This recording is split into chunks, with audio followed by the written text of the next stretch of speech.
ബിസ്മില്ലാഹ് വൽഹംദുലില്ലാഹ് വസ്സലാത്തു വസ്സലാമു അലാ അഷ്റഫിൽ മുർസലീൻ വഅലാ ആലി കുല്ലിൻ വസ്സഹാബത്തി അജ്മഈൻ വസാഅ സാവത അൻ ഗാലത് ബുഹൈറതുഹാ വറുദ്ദ വാരിദുഹാ ബിൽ ഗൈളി ഹീന ലമീ. വസാഅ സാവത, സാവ പട്ടണ നിവാസികളെ ദുഃഖത്തിലാഴ്ത്തി.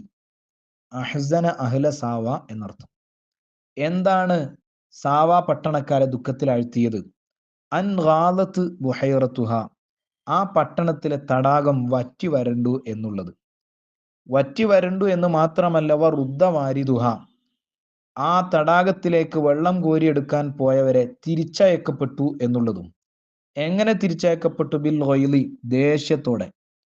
എപ്പോഴാണ് അവർ പോയത്? ഹീന ലമീ, ദാഹിച്ചു വലഞ്ഞ നേരത്ത് അവർ പോയപ്പോൾ. ദാഹിച്ചു വലഞ്ഞ നേരത്ത് വെള്ളം കുടിക്കണമെന്ന മോഹത്തോടെ 2 കുടങ്ങൾ കയ്യിൽ പിടിച്ച് ഈ തടാകത്തിനരികെ വന്നപ്പോൾ വെള്ളം വറ്റി വരണ്ട് കിടക്കുന്നു. ദേഷ്യത്തോടെ കുപിതരായി ഒരു കുടം മറ്റേ കുടവും തമ്മിൽ അടിച്ച് പൊട്ടിച്ച് ദേഷ്യത്തോടെ നിരാശയോടെ വീട്ടിലേക്ക് അവരെ തിരിച്ചയക്കപ്പെട്ടു. സാവ എന്ന് പറഞ്ഞാൽ മദീനത്തും ബൈന ഹമദാൻ വർ റയ്യ്, റയ്യിന്റെയും ഹമദാന്റെയും ഇടയിലുള്ള ഒരു സിറ്റിയാണ്, പട്ടണമാണ്. അവിടെ കേളി കേട്ട ഒരു തടാകമുണ്ട്. ആ തടാകത്തിന് ചുറ്റിലും കുറെ ക്ഷേത്രങ്ങളുണ്ട്. വക്കാന ഹൗലഹ ബൈഉൻ വ കനായിസു, ധാരാളം ജനപ്പാർപ്പും ക്ഷേത്രങ്ങളും തിങ്ങി നിറഞ്ഞു നിൽക്കുന്ന ഒരു തടാകമാണിത്. ആ ക്ഷേത്രങ്ങളിൽ നിന്നെല്ലാം വഴിപാടുകൾക്കും മറ്റും വെള്ളം കുടിക്കാനും നീരാട്ടിനുമെല്ലാം അവരേറെ ഉപയോഗിക്കാറുള്ളത്, ആശ്രയിക്കാറുള്ളത് ഈ തടാകത്തിനെയാണ്. ആ തടാകം പൊടുന്നനെ വറ്റിപ്പോയി. കാരണം അതിന് ചുറ്റുപരിസരങ്ങളിൽ ഷിർക്കിന്റെ കൂട്ടാളികൾ അരങ്ങ് തകർക്കുന്ന ഇടമാണ്.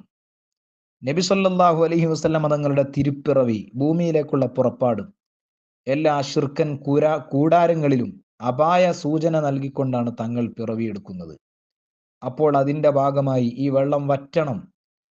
നബി സല്ലല്ലാഹു അലൈഹി വസല്ലം തങ്ങൾ ജനിച്ച രാത്രിയിൽ ദഹബ മാഉഹാ ബിൽകുല്ലിയ തിൽക്കൽ ലൈല, ആ പവിത്രമായ രാത്രിയിൽ വെള്ളം മുഴുവനും വറ്റി വരണ്ടുപോയി. വസാഅ സാവത അൻ ഗാലത് ബുഹൈറതുഹാ വറുദ്ദ വാരിദുഹാ ബിൽ ഗൈളി ഹീന ലമീ.